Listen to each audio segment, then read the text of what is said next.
So that you are here itself is an encouragement to what we are trying to start, which is a humbling effect of deliberating on a constitution for Sri Lanka. And why we do what we do is we come here from a from a certain position of having done certain things in the past with regard to constitution and trying to build consensus. And everyone here, as Mr. Faiz also indicated, is so much of a deja vu probably for those who are here. It's over and over again. But what's different? Let's see. So what is new about drafting a constitution today is well, I mean, I don't like following scripts, but anyway, we have seen so many amendments, but we are in a new context. What is different is the context. We have seen the Aragalaya, we have seen system change demands over and over. And one thing that One Text Initiative likes to hark back when we talk about it is when the economic crisis happened, the so-called in 2022, everyone talked about a debt crisis and an economic crisis, but it was deeply more a crisis of numbers than, more than numbers. So it was a not merely an economic crisis, but a crisis in governance. We had laws, as many of the parliamentarians, past and present, who are here know, you yourself had passed laws to prevent an economic crisis from happening way back 20 years ago, but they were not upheld for so many reasons. So that it was inherently a governance crisis that we were going through. And we had to call it out, it was the governance crisis. So it was from this conviction that we are going through a deep governance crisis that we come back to the question, to the moral question again of having to address the basics. And this is, I'll skip this slide because it's too messy and too small, the print.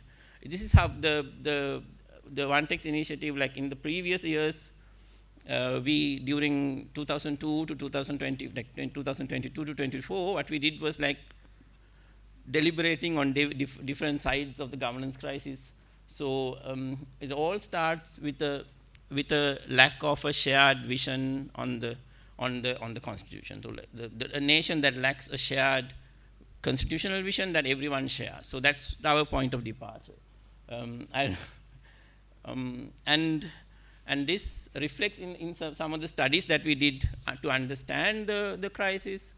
Sri Lanka is a country where a lot has been achieved, but still there are some of these things that have achieved have also have saturated to the point that we can't go beyond. Patronage politics and clientelism that had shaped Sri Lanka's body politic is something like that. So now it's a matter of transcending these challenges, especially of a state that's been shaped by so many ailments, but also before us so much potential.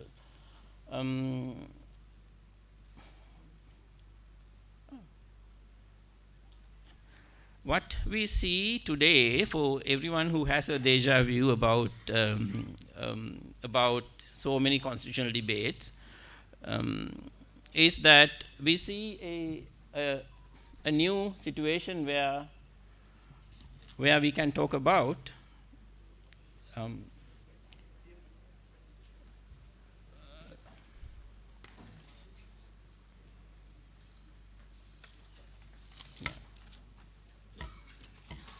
so the debate about constitutional reforms was, especially by its opponents, were framed as something that has to do with the relationship between the ethnic groups and the national crisis, the so-called national question.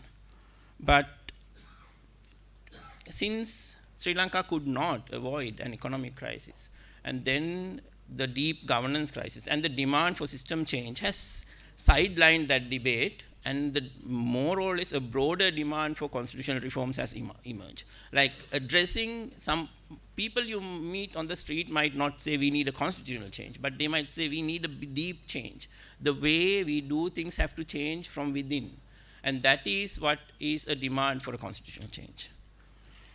When you see something significant has changed, that is, the demand for constitutional reforms has become a broader, a more popular, and a more cross-cutting issue.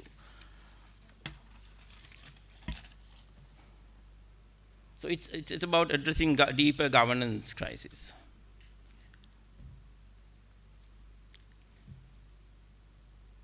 So a little bit of an advertisement about One Text Initiative, why we thought we are so good to do this, because it's an institution that has been there for 20 years, being a platform provider for different political opinion and political or ideologies to come together and reach and deliberate on consensus. So since consensus is critical to our platform and our way forward, so here we are presenting, but this is a process that belongs to you, the stakeholders, and not who are speaking here.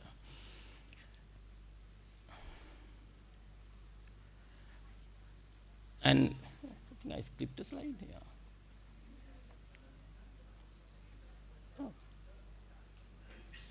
Oh, right, thanks. So what we are proposing here is about drafting a consensus-based or something that has reasonable consensus on the outlines of what can be a shared constitutional vision. And we are deliberating on a path. What we are thinking of is a process that can take us to this end of reaching a consensus-based zero draft of a constitution, and that is structured. So, I mean, all what you see here. The process begins with the establishment of a credible multi-stakeholder constitutional reform mechanism that we are launching here today. And from there, we facilitate expert-driven thematic deliberations. So the experts groups have been established across all major constitutional, it's like we are deliberating on the constitution, clustering the existing constitution into different clusters, these chapters have been clumped together, but we are also identifying new areas. Some of the themes like gender, environment, equality are cross-cutting. You can't just address in one pillar of the government, it has to be addressed across all pillars of the state. So we have also identified cross-cutting themes. We will come to them in the next slide.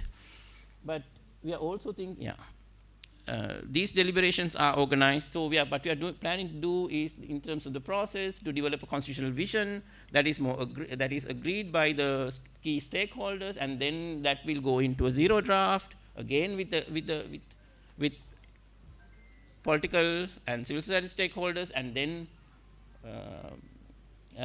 with experts, and that will lead to public consultations, and then we are planning to launch the constitution again with your support in 2027. So in terms of a little bit of the arrangement of the thing, so generally two new areas come into the discussion. Because when we actually started first deliberations with first consultations about the process, most of the people asked the question, well, will your constitutional reform that you are proposing, is it a way to avoid another economic crisis from happening? Well, I mean, yes, I mean that was the contextual change. Probably people wanted to know how can a constitution confirm that a governance is deeply entrenched. And so we have a question about a cluster about fiscal sovereignty. How do you, how laws are being made, and then the usual culprits are there: the judiciary, the law, the legislature, and the executive. And then we also have a cross-cutting themes which are more to do with to do with areas of gender, equality, environment, etc. And for public consultations, we have done something trying to leverage emerging technology. This website, citizensconstitution.lk, will take you to public deliberation.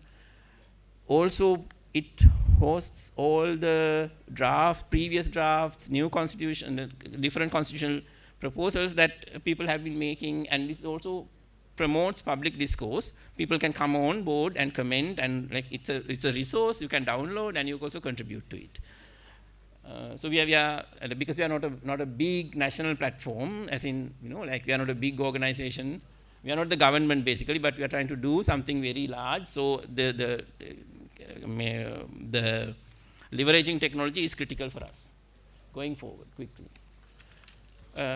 This is a deeply moving moment in the sense of, I mean, talking about the constitution is a deeply, it's about your social contract, and it's about what we are as a nation or as nations, or it's a moral question.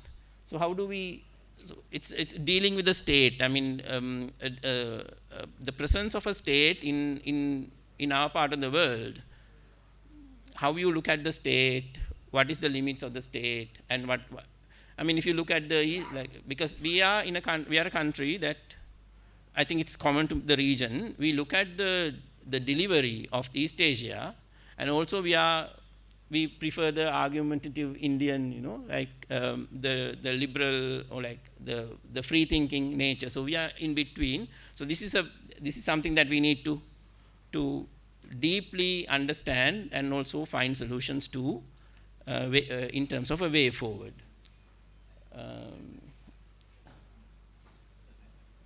And again, as I said earlier, Sri Lanka's constitution efforts, because it's not that we are not starting it from scratch. A lot has been done, and even within the existing constitutions, many solutions and many innovations and solutions have been found. And especially dealing with the question of state, it's very critical to look at it from a perspective of the global south, which we are trying to do. If you look at so many countries, there are like Constitutional Council is an innovation that we have to come to terms with and leveraging on. And so these are certain flavors that we try to bring to the discussion as we go forward. So this is avoiding former polarizing terminology. How do we find a new terminology for addressing the questions that are deeply within, and to address questions that are adding layer to, adding, like a ghetto, like adding layer after layer. As the time passes, more questions are added, not previous ones are solved. So these efforts to situate them in the global south, drawing on regional innovations, there are so many to draw with, are also important.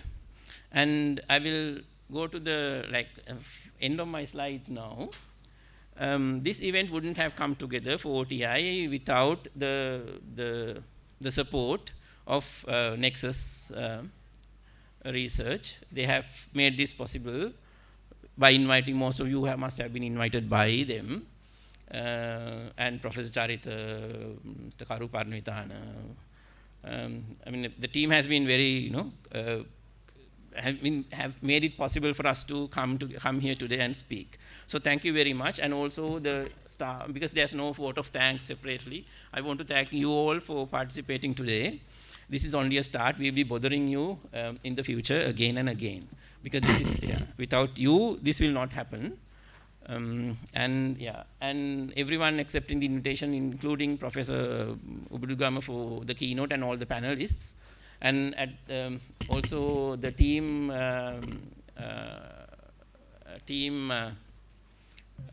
citizen.lk, including everyone at OneText. So thank you very much.